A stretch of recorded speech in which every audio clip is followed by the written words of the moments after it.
Nú ætlum við að halda áfram með prósenturnar. Ari á 50.000 krónur í banka, hann fær 4,5% ársvexti. Hvað á hann mikið eftir 1 ár?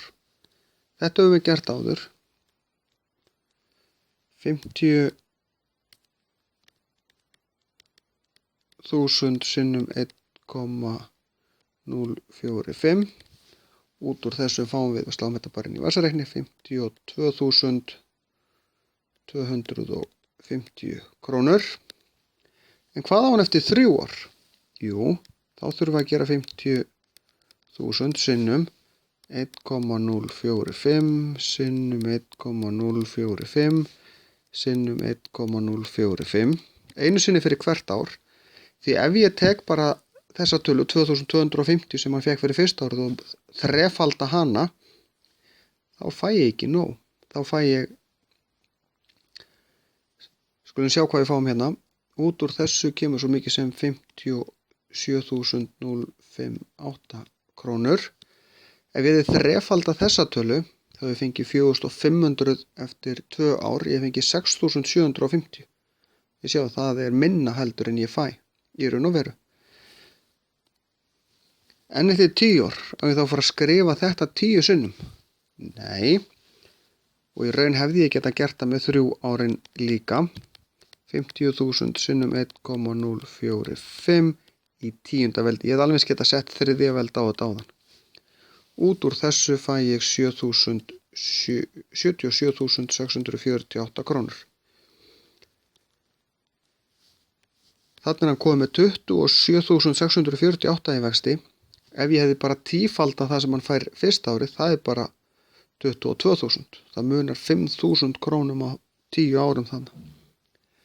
En þetta er, málið er í raun og veru að muna eftir fjöldi ára. Það eru vextir með breyti þætti, þið með ekki segja 0, því þá er það alltaf að finna 4,5% en leggið aldrei við heildina. Það fyrir allt í steik. Það verður að vera 1, og ef þið eru beðin að finna hvað hann fær mikið í vexti, þá er það að gera það svona og draga svo upphaflegu töluna frá. Brynja leggur 480.000 krónur inn í banka, fær 6,2% ársvexti. Hvað fær hún mikið í vexti? Hún tekur peningan út eftir 68 daga. Þarna þurfum við að vita að bankar vinna út frá ári sem er 360 dagar. Þeir eru með bara einhverja 5 daga sem eru bara einhverjir heilaðir frídagar og þeir telja þá ekki með. Þetta er einfaldlega vegna þess að þeir verða að vinna út frá því að mánuðurnir séu jafnlangir, þannig að þeir eru allir 30 dagar hjá þeim. Þið fáið, ef þið leggið peninga inn í banka og peningarnir eru inn í allan febrúar, þá fáið þið vexti í 30 daga en ekki 28. En þið fáið líka bara 30 daga vexti í mánuðunum sem eru 31 dagur.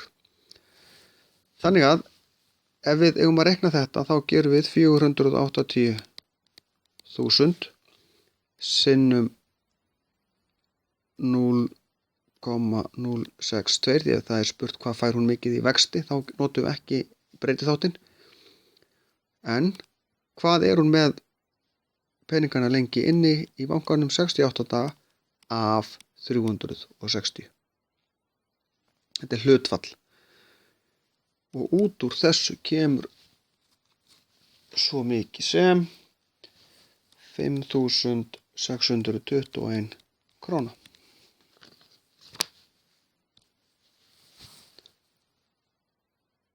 Og þá er þessu lokið.